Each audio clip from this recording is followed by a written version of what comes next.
Hi guys, അപ്പോൾ എല്ലാവർക്കും നമ്മളെ പുതിയൊരു വീട്ടിലേക്ക് സ്വാഗതം. അപ്പോൾ നമുക്ക് വീട്ടിൽ തന്നെ നല്ല ടേസ്റ്റി ആയിട്ട് ചിക്കൻ ബർഗർ ഉണ്ടാക്കിയാലോ. അപ്പോൾ നമ്മൾ ആദ്യം തന്നെ കുറച്ച് ബോൺലെസ് ചിക്കൻ എടുത്തിട്ടുണ്ട്. അപ്പോൾ നമ്മൾ മിക്സിയിലിട്ട് അരച്ചെടുത്ത ചിക്കനിലോട്ട് കുരുമുളകും അതുപോലെ തന്നെ 2 ഉണക്കമുളകും ചേർത്തിട്ടുണ്ട് കേട്ടോ. ഇനി കുറച്ച് ഇഞ്ചി വെളുത്തുള്ളി പേസ്റ്റ് അതുപോലെ തന്നെ പാകത്തിന് ഉപ്പും ചേർത്തിട്ട് നമുക്ക് ഒന്നുകൂടി നന്നായിട്ടൊന്ന് അടിച്ചെടുക്കാം. അപ്പോൾ നിങ്ങൾക്ക് എരിവ് ഇഷ്ടമാണെങ്കിൽ അതിനനുസരിച്ച് കൂട്ടി കൊടുക്കാം. ഞാനിവിടെ 2 ബർഗറിക്കുള്ള ചിക്കനാണ് എടുത്തിട്ടുള്ളത്. അപ്പോൾ ഞാൻ 2 മുളകേ എടുത്തിട്ടുള്ളൂ. അതിനുശേഷം നമുക്ക് ബണ്ണിൻ്റെ ഉള്ളിൽ വെക്കാൻ പാകത്തിന് വലുപ്പത്തിൽ നമുക്ക് ചിക്കൻ ഒന്ന് വറുത്തെടുക്കണം. അപ്പോൾ നമുക്ക് ആ ഒരു ഷേപ്പിലോട്ട് ഇതിനൊന്ന് മാറ്റിയെടുക്കാം കേട്ടോ. അപ്പം നമ്മൾ കുറച്ച് എണ്ണയൊക്കെ ആക്കിയിട്ട് നല്ല ഷേപ്പാക്കി എടുത്തിട്ടുണ്ട്. നമ്മൾ ഷേപ്പാക്കി എടുത്ത ചിക്കൻ കുറച്ച് സമയം ഒന്ന് റെസ്റ്റ് ചെയ്യാൻ വെക്കാം. അതിനുശേഷം നമുക്കൊന്ന് വറുത്തെടുക്കാം കേട്ടോ. അപ്പോൾ ഞാനിവിടെ യൂസ് ചെയ്യുന്നത് സൺഫ്ലവർ ഓയിലാണ്. അപ്പം നമുക്ക് വേണമെങ്കിൽ ചിക്കൻ നെയ്യിൽ വറുത്തെടുക്കാം കേട്ടോ. അപ്പം നമ്മളിവിടെ ഓയിലാണ് യൂസ് ചെയ്തിട്ടുള്ളത്.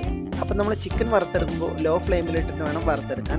ചെറുതായിട്ട് മറിച്ചിട്ട് നമുക്കൊന്ന് കരിയാതെ എടുക്കാം. അപ്പോൾ ഏകദേശം ഈ ഒരു കളർ എത്തുമ്പോൾ നമുക്ക് നിർത്താം കേട്ടോ. അത്യാവശ്യം വെന്ത് കഴിഞ്ഞിട്ടുണ്ടാവും. കാരണം നമ്മൾ അരച്ചെടുത്ത ചിക്കനാണല്ലോ.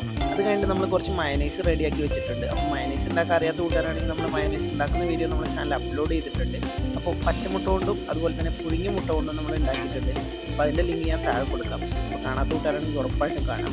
അപ്പോൾ നമ്മൾ ബണ്ണ് റെഡിയാക്കാം കേട്ടോ. അപ്പോൾ നമ്മൾ ബണ്ണൊന്ന് ടോസ്റ്റ് ചെയ്തെടുത്തിട്ടുണ്ട്. അതിനുശേഷം നമുക്ക് മയനൈസ് ഒന്ന് അപ്ലൈ ചെയ്ത് കൊടുക്കാം. അപ്പോൾ അതിന് മുകളിൽ നമുക്ക് വേറൊരു ലെയറായിട്ട് നമുക്ക് കുറച്ച് ടൊമാറ്റോ സോസ് കൂടി ആഡ് ചെയ്ത് കൊടുക്കാം. അപ്പോൾ അത് കഴിഞ്ഞിട്ട് നമുക്ക് സവോളയും അതുപോലെ തന്നെ നമുക്ക് തക്കാളി എല്ലാം ആഡ് ചെയ്ത് വെക്കാം. അപ്പോൾ നിങ്ങളെ ഇഷ്ടത്തിന് ആഡ് ചെയ്യാം കേട്ടോ. അപ്പോൾ ഞാനിവിടെ ആണെങ്കിൽ സവോളയും അതുപോലെ തന്നെ തക്കാളി മാത്രമേ ആഡ് ചെയ്തിട്ടുള്ളൂ.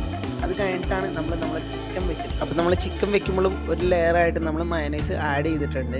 അപ്പോൾ ചിക്കനൊക്കെ കഴിക്കുമ്പോൾ അതിൻ്റെ ഒരു ടേസ്റ്റ് കിട്ടുന്നുണ്ടെങ്കിൽ മയനൈസ് നിർബന്ധം. അത് കഴിഞ്ഞിട്ട് നമ്മൾ കുറച്ച് ലെറ്റസ് വെച്ചിട്ടുണ്ട്. അതിനുശേഷം നമ്മൾ മുകളിലെ ബണ്ണിലും കുറച്ച് മയനൈസ് അപ്ലൈ ചെയ്യുന്നുണ്ട്. അതുപോലെ തന്നെ ടൊമാറ്റോ സോസും അപ്ലൈ ചെയ്യുന്നുണ്ട്. അപ്പോൾ നമ്മൾ ബർഗർ ഇഷ്ടപ്പെട്ട ഇപ്പം തന്നെ ഒരു ലൈക്ക് ചെയ്യുക. അതുപോലെ തന്നെ നിങ്ങൾ വീട്ടിൽ ഉറപ്പായിട്ട് ഇത് ട്രൈ ചെയ്ത് നോക്കുക.